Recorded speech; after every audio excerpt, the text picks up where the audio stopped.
Hola, buenas tardes, ¿cómo le va? ¿Me pueden escuchar? Buenas tardes, profe. Sí, se escucha. Bueno, vamos a terminar hoy con el tema de suelos especiales que ya había empezado la clase pasada. Eh, Hemos visto un poco, a ver si pueden ver ustedes. Tengo que compartir acá, disculpa.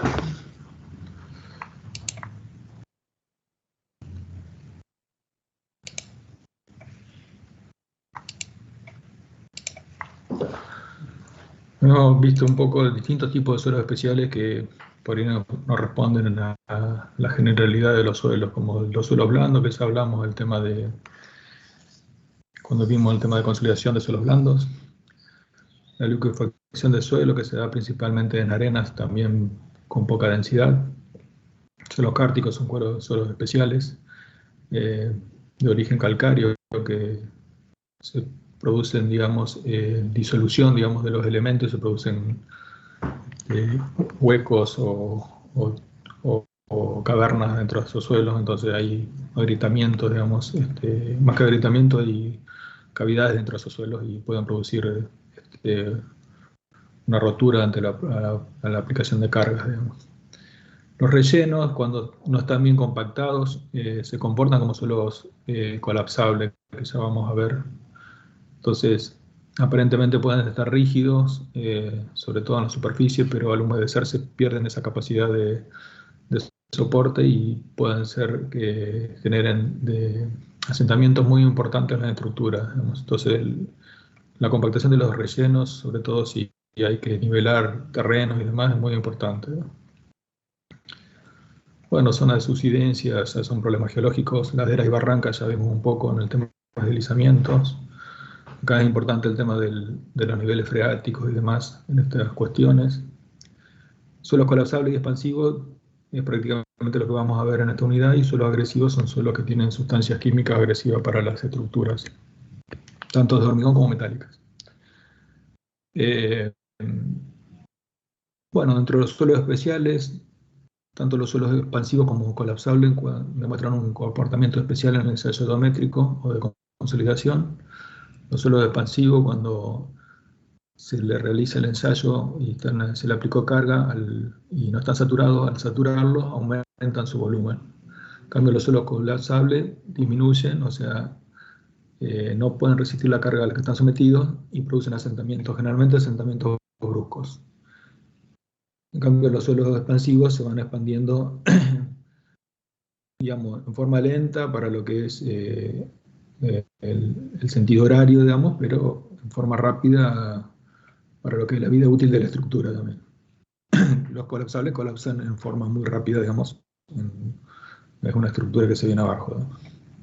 No es una deformación lenta, como sería el expansivo, aunque el expansivo es muy rápido para la vida útil de la estructura, porque es un par de días o un día, la mayor parte de la expansión o asentamiento, ¿no?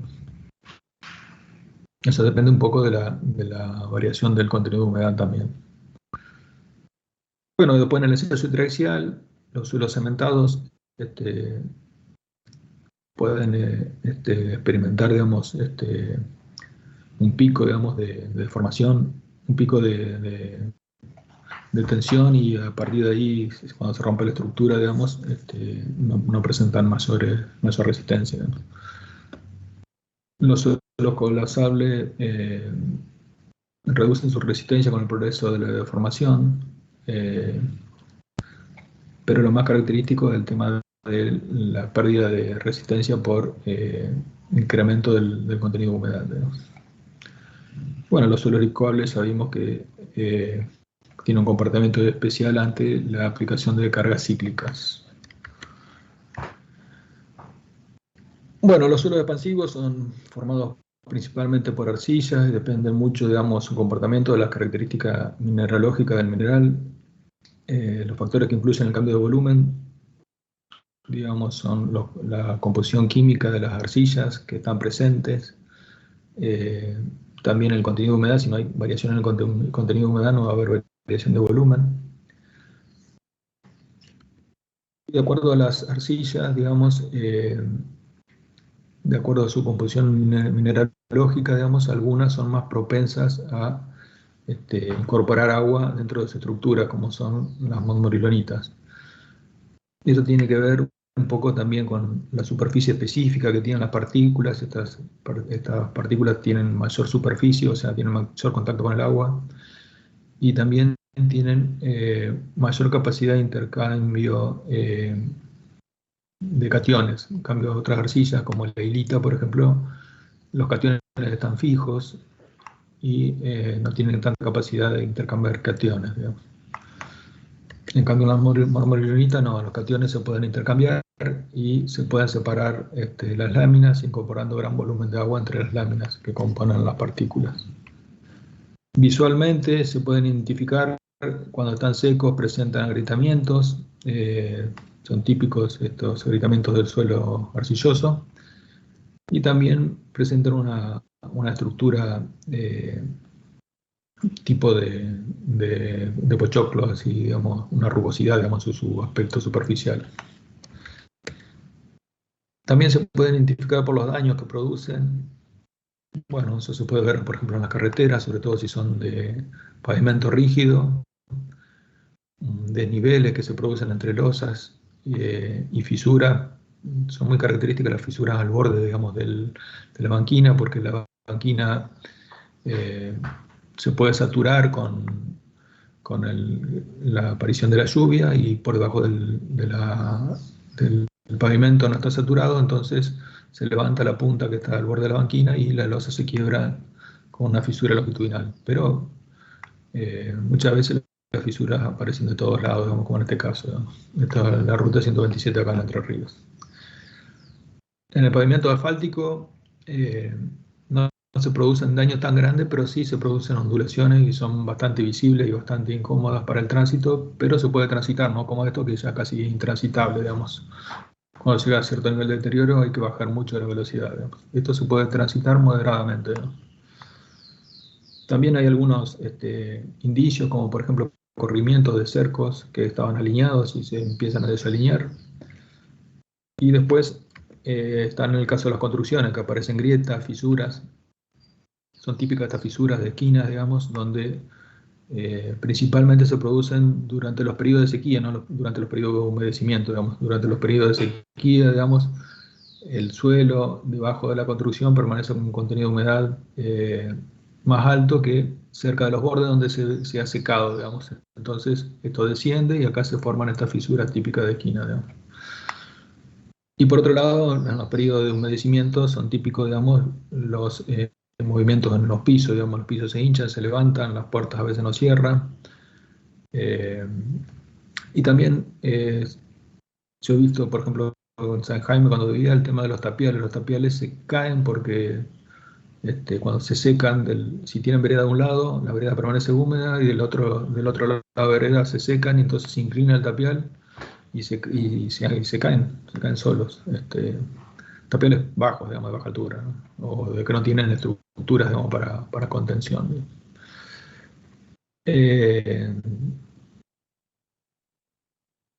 Bueno, se pueden identificar de acuerdo a al tipo de arcilla que están presentes, de acuerdo al método de difracción por rayos X, y hay otros métodos químicos, además son bastante costosos y no son usuales, digamos, en la práctica, sino salvo para trabajo de investigación. Y después hay identificación por algunos indicadores que dan indicios, digamos, no son totalmente, indicativos, pero dan un indicio bastante, tiene cierto rango, digamos, pero da cierto indicio, digamos, y a medida que aumenta el límite líquido y el índice plástico, aumenta, digamos, el potencial de hinchamiento de estos suelos. Difracción por rayos X ya dijimos un poco.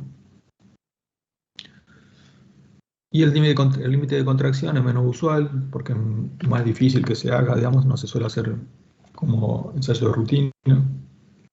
Pero el descenso del límite de contracción también es un indicativo de mayor potencial de hinchamiento del suelo, digamos. Y acá hay algunos criterios de algunos autores que han clasificado el potencial de hinchamiento acá en ordenadas, de acuerdo a distintos índices. El contenido coloide es muy importante, o sea, partículas menores a 1 micrón, y el índice de plasticidad, cuando supera los 25, el 25% de contenido de humedad del índice plástico, ya tenemos problemas de hinchamiento, digamos. Y el límite líquido, bueno, acá está el límite de contracción, con un descenso del límite de contracción también. El límite líquido cuando supera el 50%, como vimos en el tema de clasificación de suelos por SUX, ya son clasificados como arcillas de alta plasticidad, digamos. Bueno, acá hay un cuadrito donde está el contenido coloide, el índice plástico, el límite de contracción y el porcentaje de expansión bajo carga de un PSI o una libra por pulgada cuadrada. Y clasifica de acuerdo a una escala cualitativa en potencial de expansión bajo, medio, alto o muy alto. Y fíjense que, por ejemplo, en el índice plástico no son límites estrictos. Acá, por ejemplo, el medio va de 15 a 28 y el alto empieza de 25 a 41, digamos. Puede ser que suelos que tengan un poco índice más alto que otro, índice plástico, no sean tan expansivos. Si hay variaciones, digamos, menores, digamos. Si hay variaciones marcadas de índice plástico, eso es indicativo de que hay un cierto potencial, pero no es una correlación lineal, digamos. Puede ser que haya pequeñas diferencias, digamos. En cuanto al potencial de hinchamiento, se ha medido, digamos, como porcentaje de hinchamiento, digamos. Bueno, después existen las mediciones directas del potencial de hinchamiento que se da a través de ensayos de consolidación e hinchamientos. En estos ensayos, digamos, se le aplica carga, luego se inunda la muestra y se deja que el material incremente su volumen, digamos, y se mide ese incremento de volumen de acuerdo al paso del tiempo, digamos. Y después hay otros ensayos que se llaman a volumen constante. En este caso, digamos, se aplica carga, se humedece la muestra o se satura, digamos, y no se deja que se incremente el volumen de la muestra, para lo cual hay que ir aplicando cargas cada vez mayores para mantener un volumen constante, digamos, de la muestra, digamos. Estos serían métodos directos, digamos, de mediciones. Bueno, también se pueden hacer en el campo, digamos, pero lo más usual es hacerlos en laboratorio, estos métodos. Entonces hay métodos que permiten la expansión, se llaman expansión libre, aunque se aplican cargas, y hay métodos donde la expansión está controlada, o sea, no se permite la expansión. El tema es que la medición completa en el tiempo de este proceso puede llevar mucho tiempo, de 2 a 3 meses. Entonces son ensayos muy difíciles de realizar en la práctica, salvo para algunos trabajos de investigación, digamos. Pero acá, por ejemplo, se ve en este gráfico que está en función del tiempo el porcentaje de expansión. Fíjese que para un día ya se tiene casi el 50% de la expansión total. Y para 4 días, que es lo usual en el ensayo de valor soporte relativo, ya se tiene cerca de 2/3 partes por lo menos, o un poco más, o 75% de la expansión total, digamos. Entonces, esto puede variar de un suelo a otro, pero más o menos, si ya pasamos más de un día, hasta 4 días, tenemos gran parte de la expansión. Entonces, por lo menos nos da un indicativo si el suelo es muy expansivo o no tan expansivo. No nos da el valor total de la expansión, pero ya es un indicativo importante mantener por lo menos 4 días sumergida la muestra en agua, digamos. Bueno, el índice de expansión se calcula como el incremento de altura dividido la altura total.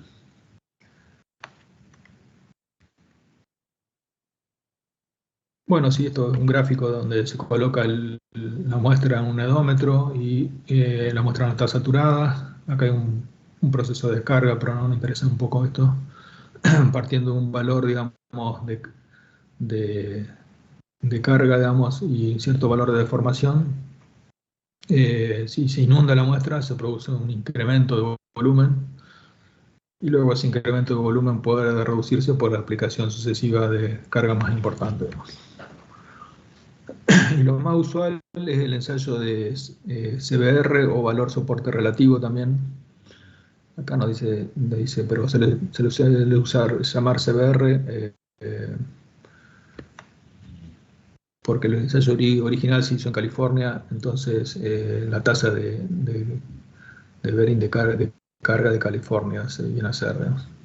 O valor soporte relativo. Este ensayo está diseñado para evaluar la capacidad de carga de los materiales desde el punto de vista vial, digamos, y la capacidad de carga que tienen comparada con respecto a una muestra patrón de granito triturado, digamos. Entonces, se conoce la muestra patrón de granito triturado y esa muestra se penetra, digamos, con un pistón que tiene 12,7 milímetros de diámetro. Se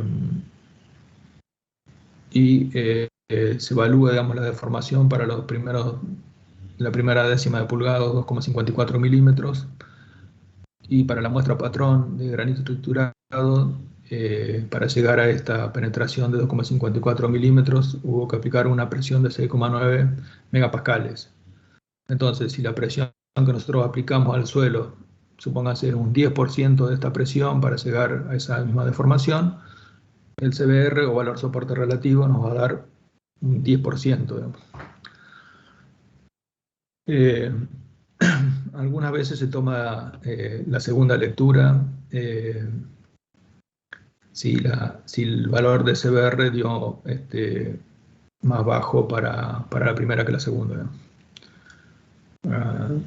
Bueno, lo importante de este ensayo es que también en este ensayo, antes de hacer el ensayo, se inunda, digamos, la muestra durante 96 horas, 4 días, y se mide el porcentaje de hinchamiento.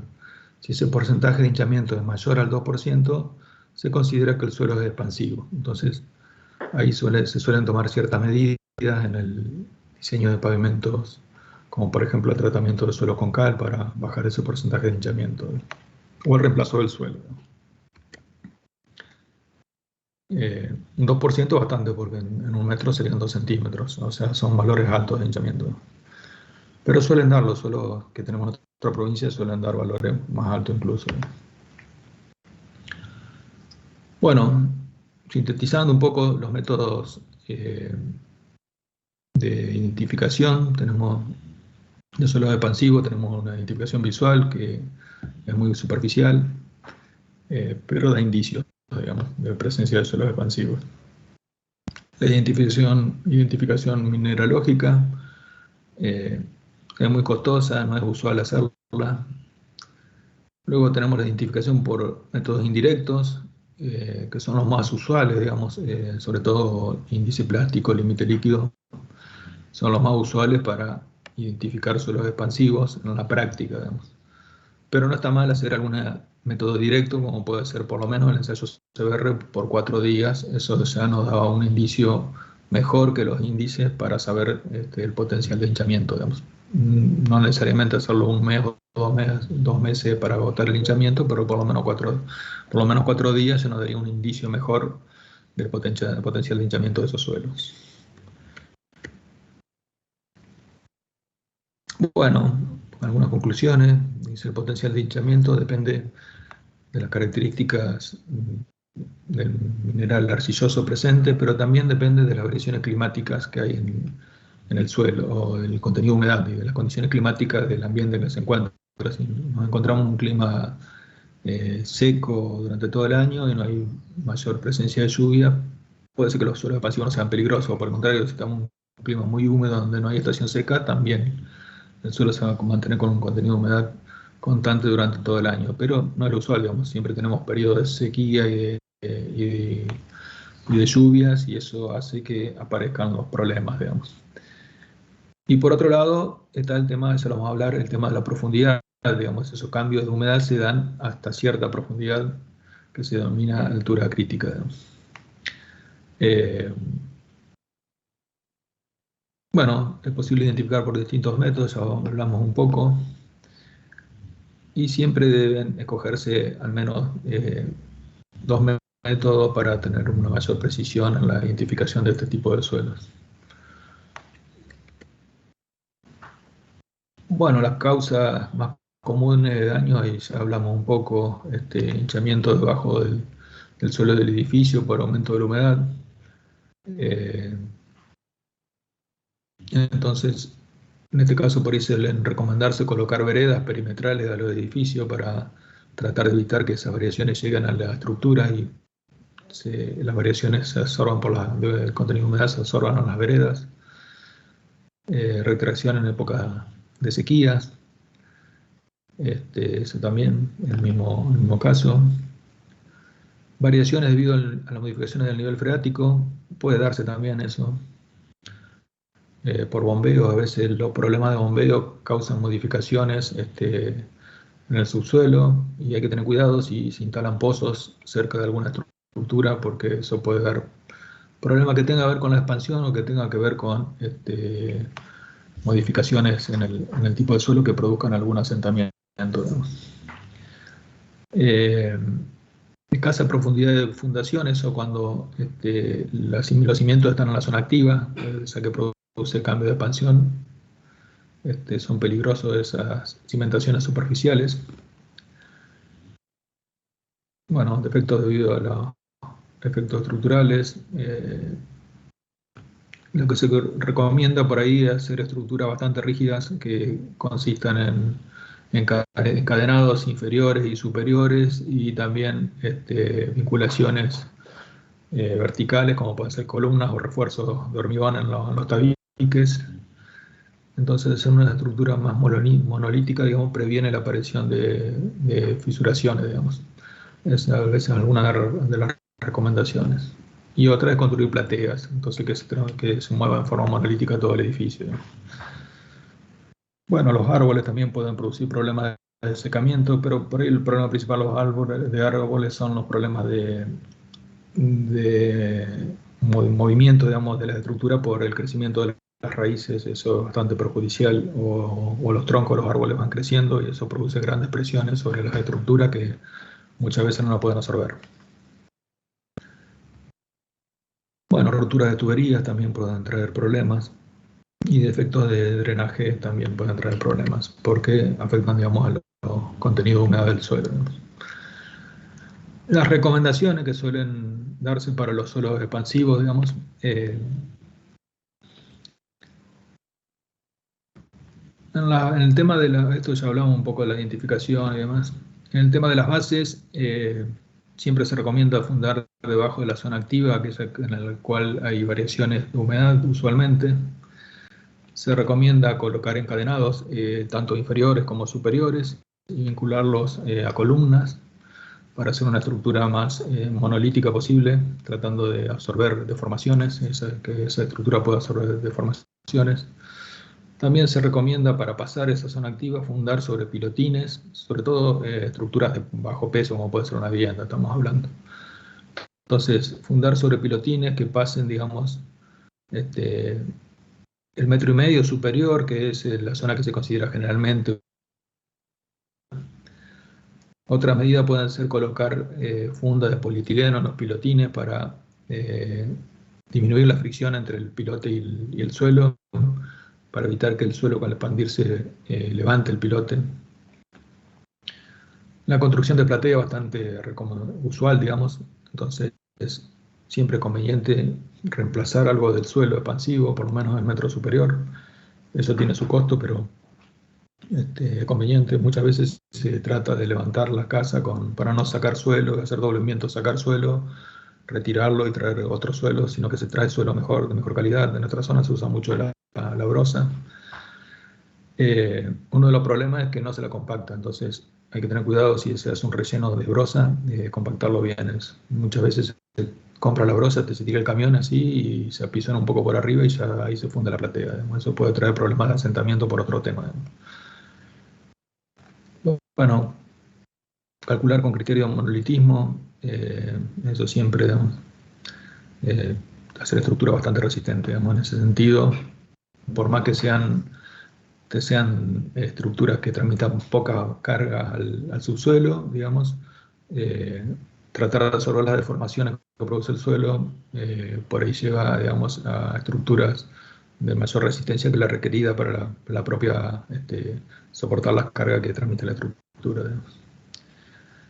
En los pavimentos lo que se recomienda es tratamiento del suelo expansivo con cal, y también pensar que hay que utilizar espesores importantes de las capas estructurales, o sea, tanto si sumamos las capas de rodamiento, puede ser concreto asfáltico, hormigón, las capas de base, subbase y el suelo tratado con cal, eso debería superar por lo menos los 70 centímetros, 1 metro mejor, digamos, para tratar de evitar los problemas de expansión, digamos. Si nosotros, lo usual que se construye en nuestra ciudad, que tienen con suerte 45 o 50 centímetros, no alcanza por ahí a evitar los problemas de expansión, y eso se nota después en los movimientos del pavimento y de los cordones.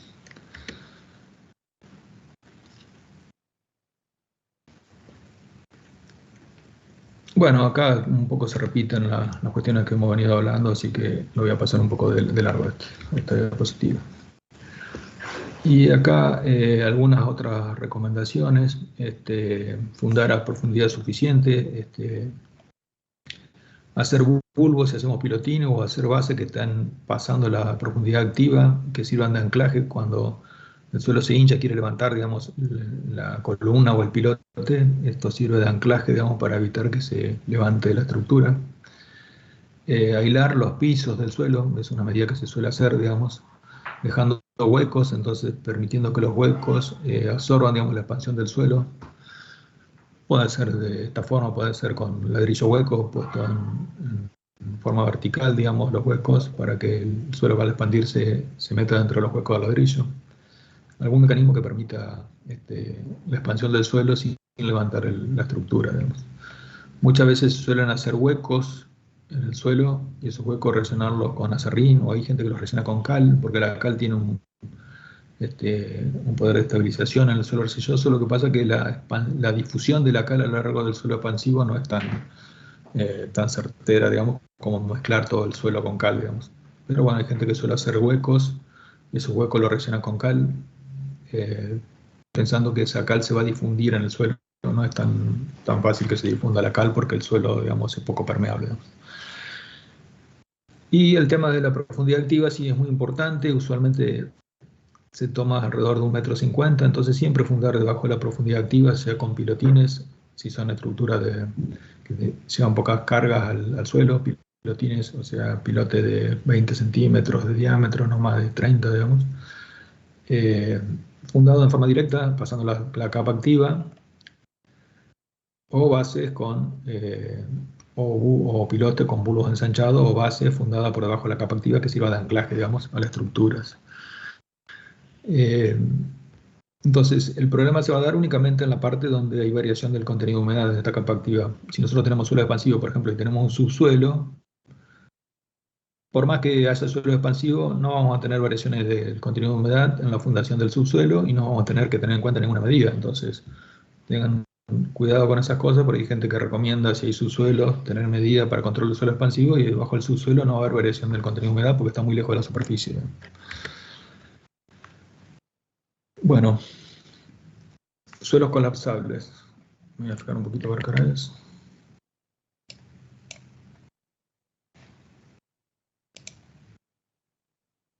Voy a tratar de ir medio rápido porque sé que tienen un parcial de hidrología, así que voy a tratar de terminar antes de tiempo la clase.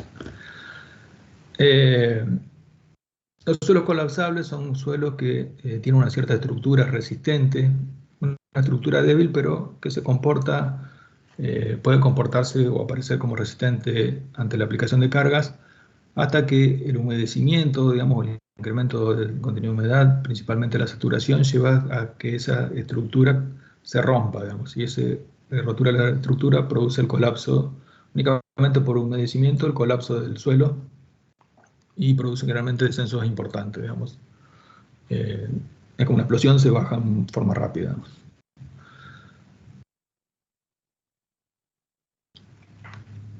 Bueno, hay muchos casos de suelos colapsables. Pueden ser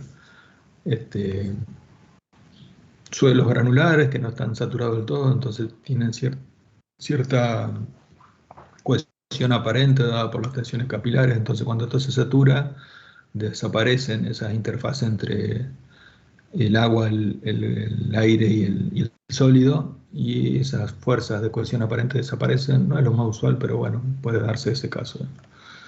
No es lo más típico de que hablamos con suelos colapsables, digamos.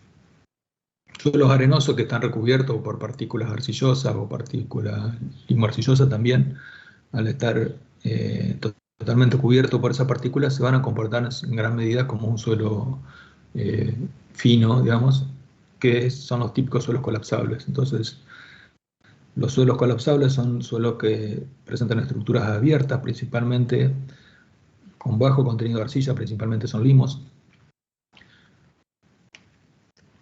Y suelos que tienen bajo con índice de vacíos, digamos, estructuras muy abiertas como sedimentación por floculación también. Bueno, esto es un poco lo mismo. Y acá se ve, por ejemplo, algunos casos, una estructura que se mantiene bastante estable, digamos. El suelo tiene bastante capacidad de soporte para esa estructura, pero algún problema causa que ese suelo se inunde. Por ejemplo, son muy típicas las roturas de tuberías que inundan parte del suelo alrededor o cercano a las estructuras. Entonces, esa estructura del suelo no puede soportar las cargas y colapsa. Entonces se produce un descenso abrupto en la zona que está saturado, y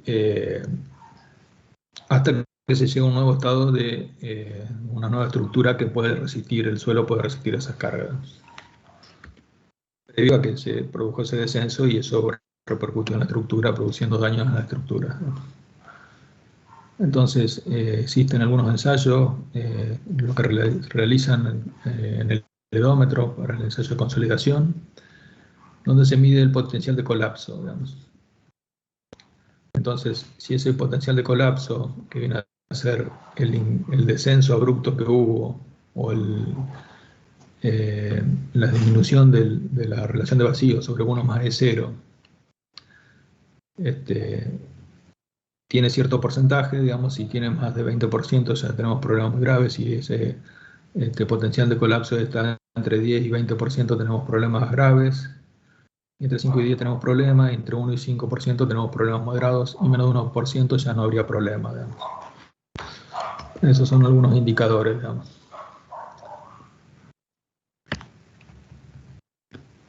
Bueno,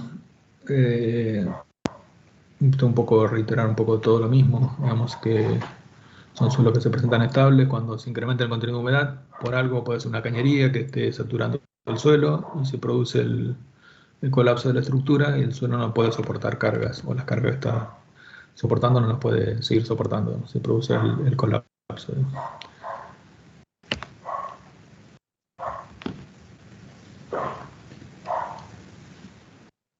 Bueno, los típicos suelos colapsables son los suelos finos, limosos. Si vamos a la clasificación ASTO, serían suelos principalmente de clasificación A4, es decir, los A4 son suelos cuyo índice plástico no supera el 10%, digamos.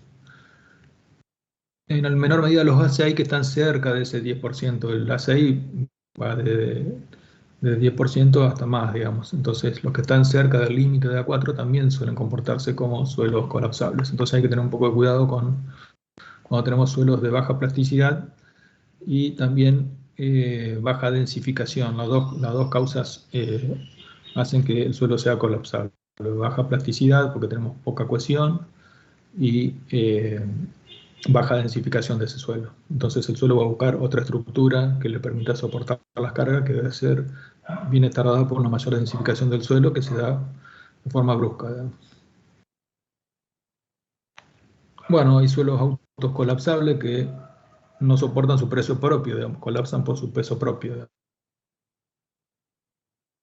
Realmente colapsable, es decir, si superan ciertas cargas más allá de su peso propio, van a colapsar, si no se pueden contener, digamos. Pero hay suelos que colapsan hasta por su peso propio, sobre todo cuando construimos terraplenes, y luego se inundan esos terraplenes. Bueno, acá tenemos una clasificación bastante usual para identificar estos suelos colapsables. Este es un criterio de un autor Gibbs, que en función del peso específico del suelo, es decir, cuando el suelo es más denso y el límite líquido es mayor, es menos probable que la estructura colapse. Estamos de este lado del límite. Y cuando el suelo tiene un límite líquido menor y peso específico más bajo, es más fácil que el suelo colapse. O sea, es menos plástico y está menos densamente compactado, digamos. Entonces, es bastante usado este criterio para clasificar los suelos colapsables. Bueno, acá hay algunos criterios para clasificar suelos colapsables, aplicando carga en el edómetro y manteniéndola por 24 horas, y se registra la disminución del contenido de vacíos. Y se saca el potencial de colapso, un poco ya hablamos de ese tema. Bueno, in situ también se pueden hacer pruebas, no solo en laboratorio, se pueden hacer pruebas con ensayos de placas o con deflectómetro liviano de impacto, haciendo pruebas con el suelo sin saturar y luego saturado, en este caso sin saturar y luego saturado con el deflectómetro liviano. Y en el caso de la prueba de placa, mientras se está aplicando carga, en ese momento se procede a la saturación y se ve si hay un descenso o no en el suelo. Bueno, los suelos colapsables no son aptos para fundar estructuras porque son muy peligrosos. Entonces hay algunas medidas de mejoramiento, como por ejemplo la compactación. La inundación previa también es usada, pero debería usarse con aplicación de alguna carga. Pero es una recomendación bastante común, digamos, inundar el terreno previamente a ejecutar las estructuras. Lo que pasa es que si no tiene aplicación de carga puede ser que no sea colapsable por el peso propio, entonces puede ser que después le apliquemos la carga y colapse con la aplicación de la carga una vez que se llegue a inundar en un futuro, digamos. Modificación de su granulometría sería mezclarlo con otro tipo de suelo, suelo granular o suelo arcilloso, o sea, es más difícil mezclarlo. Por la creación de nuevos contactos cohesivos, entonces sería cementación, por ejemplo. Bueno, el reemplazo del suelo colapsable, incorporación de membranas que incorporen resistencia a la tracción del suelo, ya son medidas un poco más raras, más costosas. Ejecución de drenaje, siempre para mantener el suelo seco, digamos. Bueno, corrección de taludes, de terraplenes, eso. Esto para darle buen drenaje, digamos, a las estructuras, digamos. Bueno, los suelos colapsables no son aptos para construir estructuras, si no se le hacen algún mejoramiento, pueden ser muy peligrosos. Y es un tema bastante crítico, no en nuestra provincia, nosotros tenemos el problema de los suelos expansivos, pero especialmente Córdoba, Santiago del Estero. Creo que hay un mapa que muestra los suelos colapsables, pero los suelos con mayor potencial de colapso se dan en Córdoba, Santiago del Estero, San Luis, no tanto en la zona de Santa Fe y Chaco sería Formosa, pero sí, cuanto más al oeste en esta zona, y afecta en gran medida a varias provincias, y son bastante peligrosos este tipo de suelos. Los daños que se producen en las estructuras son similares, lo único que el comportamiento es al revés, digamos, el suelo expansivo aumenta su volumen cuando aumenta su contenido de humedad y los suelos colapsables disminuyen su volumen. Los suelos expansivos tienen límite líquido mayor a 50% y los suelos colapsables menor a 35%.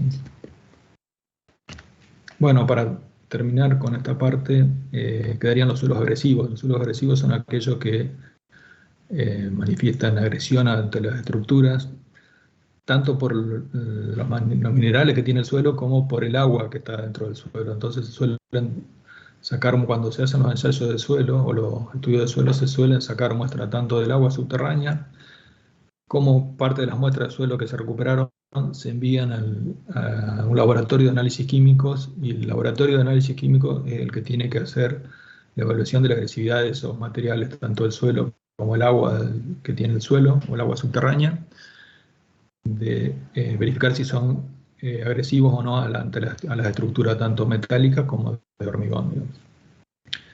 Bueno, eso pueden deberse la agresión por presencia de aguas sulfatadas, presencia de agua de mar. Acá hay algunas recomendaciones, como emplear cemento con bajo porcentaje de aluminato tricálcico. Aguas puras que no contienen sales disueltas también pueden ser agresivas. Aguas ácidas que tienen pH básico de 3 o menos. Aguas residuales, en algunos casos que tienen ácido sulfúrico pueden ser agresivos, principalmente los desechos industriales. Y esto produce oxidación de las armaduras y de los elementos metálicos, y también agresión al hormigón también puede darse. Bueno, se determinan distintos aspectos, digamos, tanto del suelo como del agua, como la movilidad del nivel freático, qué velocidad tiene. Cuanto mayor la velocidad va a ser más perjudicial. Análisis del agua, químico del agua, tanto el pH como la dureza, bueno, distintos indicadores acá. Y análisis del suelo también, digamos. Y el químico hace una clasificación y tiene que ser un especialista químico, ¿no es cierto? Que tenga un laboratorio de análisis de agua como de muestras, digamos, hace un análisis químico, digamos, para determinar todos estos contenidos en materias perjudiciales. Y de acuerdo a las recomendaciones, si superan los mínimos, va a indicar que son agresivos o no son agresivos. Entonces, en estos casos se recomiendan algunas medidas como en el hormigonado, digamos, que el hormigón sea lo más denso e impermeable posible, digamos, para que ofrezca menor protección a las estructuras. El cemento tiene que ser en función adecuada a los elementos agresivos. Por ejemplo, hay cementos de alta resistencia a los sulfatos. Los áridos también tienen que ser inertes ante la presencia de estas sustancias químicas que pueden agredirlos.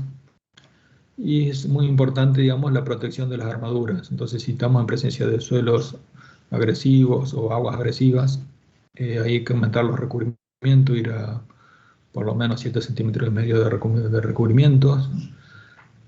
Y en el caso de que tengamos nivel freático, que puede variar su nivel y demás, ya tenemos que pensar en 5 centímetros de recubrimiento, aunque no tengamos presencia de material agresivo, digamos. Entonces siempre es recomendable tener buenos recubrimientos ante la presencia de sustancias agresivas o ante variaciones del nivel del freático del agua.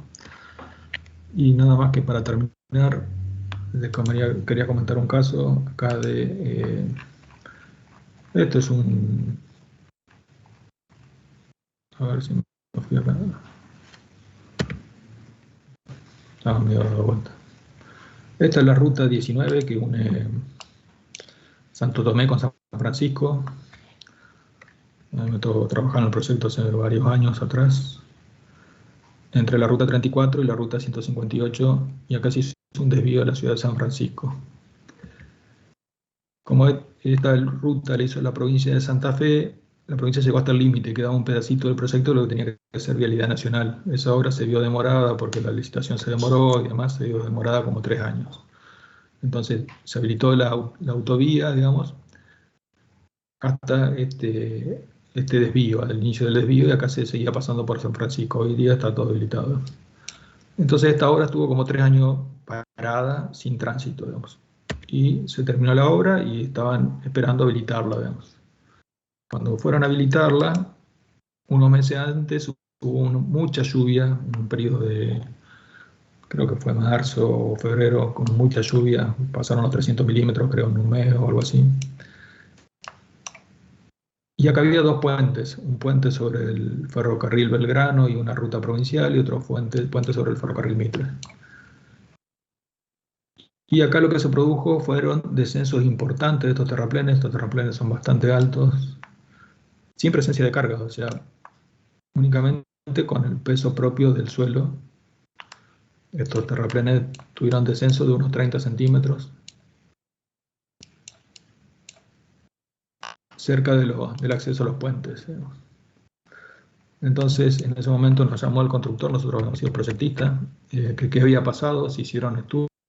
Ellos tenían miedo que haya habido asentamiento por consolidación. Se hicieron Ya se habían hecho estudios de suelo para el puente, se verificaron estudios de suelo, del terraplén, y no eran suelos blandos, eran suelos que tenían más de 8 golpes, suelos arcillosos que no son, no tienen problemas de consolidación para ese tipo de suelos.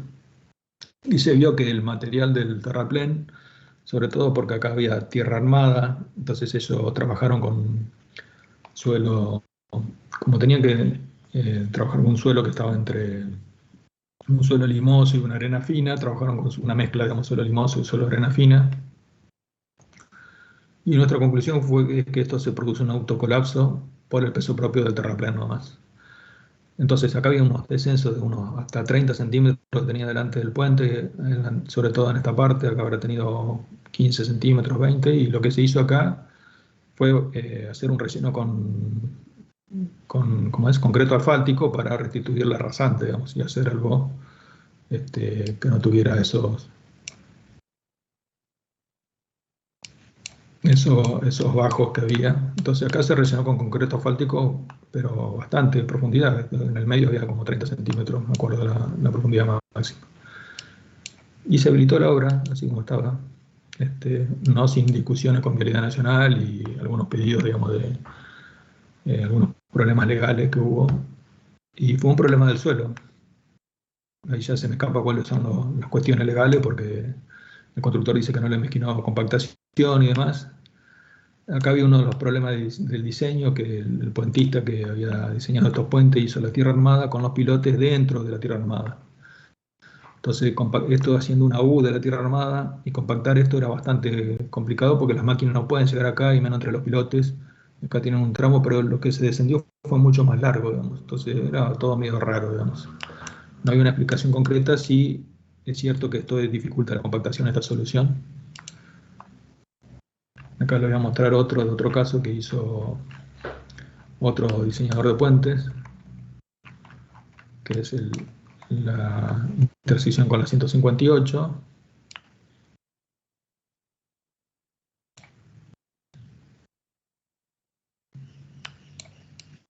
Donde la tierra armada no tiene una forma de nube en planta, sino que tiene un paramento, digamos, lineal, que copia la forma del talud. En cambio, la otra se metía acá para adentro, entonces, y los pilotes lo ponen afuera de la tierra armada, digamos. Entonces acá es más fácil compactar, que las máquinas pueden trabajar en este sentido, en el sentido transversal del terraplén, y pueden compactar mejor este terraplén, digamos. Puede ser que haya menos problemas de compactación. Y para nosotros fue un caso de autocolapso del suelo debido a un problema de grandes lluvias que han incrementado mucho el contenido de humedad dentro del terraplén. Bueno, gente, de mi parte, esta sería la última clase. Lo único que me queda decirle, digamos, a la gente que está en condiciones de promocionar, que serían los únicos que deberían ir al parcial de 5 de teoría. Los demás, digamos, están exentos del parcial. Así que los únicos que estarían habilitados para ir serían los que están en condiciones de promocionar, digamos. Y bueno, después veremos la fecha de los coloquios para la gente que tiene posibilidades de promocionar. Si tienen alguna consulta.